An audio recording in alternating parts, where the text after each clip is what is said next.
Hello everyone, I am Dr. Kanish Bansal, consultant physician and diabetologist at JP Hospital Zirakpur. आज हम बात करेंगे जो डायबिटिक पेशेंट्स हैं उनमें टारगेट ब्लड शुगर लेवल्स कितना होना चाहिए। तो पहले हम नॉर्मल ब्लड शुगर लेवल्स के बारे में बात करें। Normal blood sugar levels, fasting blood sugar less than 100, HbA1c should be less than 5.7 and random blood sugar should be less than 140। और अगर blood sugar levels fasting blood sugar 100 to 125 है तो हम उसे प्री डायबिटिक बोलते हैं।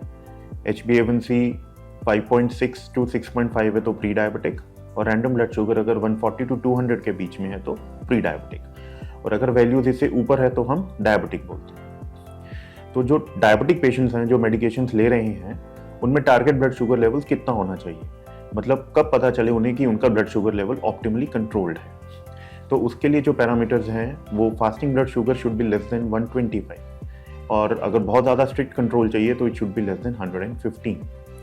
HbA1c should be around 7, it should be less than 7, and random blood sugar और खाने के 2 घंटे बाद वाली blood sugar levels it should be less than 180।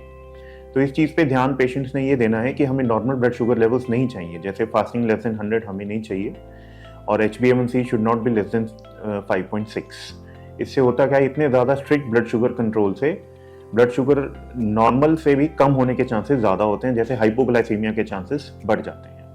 तो 95% केसेस में जो मैंने आपको टारगेट लेवल्स बताए हैं वही हम फॉलो करते हैं, लेकिन कुछ स्पेशल केसेस हैं जैसे कि बहुत ही यंग पेशेंट्स हैं उनमें हम HbA1c लेस देन 6.5 भी टारगेट कर लेते हैं, और कुछ एल्डरली पेशेंट्स हैं या फ्रेल पेशेंट्स हैं या ऐसे पेशेंट्स हैं जिन्हें साथ में और भी प्रॉब्लम्स हैं, जैसे किडनी की प्रॉब्लम है या लिवर की या हार्ट की प्रॉब्लम है, उन्हें कोई हार्ट की पंपिंग कम है, तो उनमें हम ब्लड शुगर लेवल्स हैं थोड़ा रिलैक्स्ड पैरामीटर्स होते हैं, जैसे उनमें HbA1c it can be 7.5 and in some cases even up to 8। So इसका लॉजिक ये है कि हमें we do not want hypoglycaemia in any case because hypoglycaemia is very dangerous.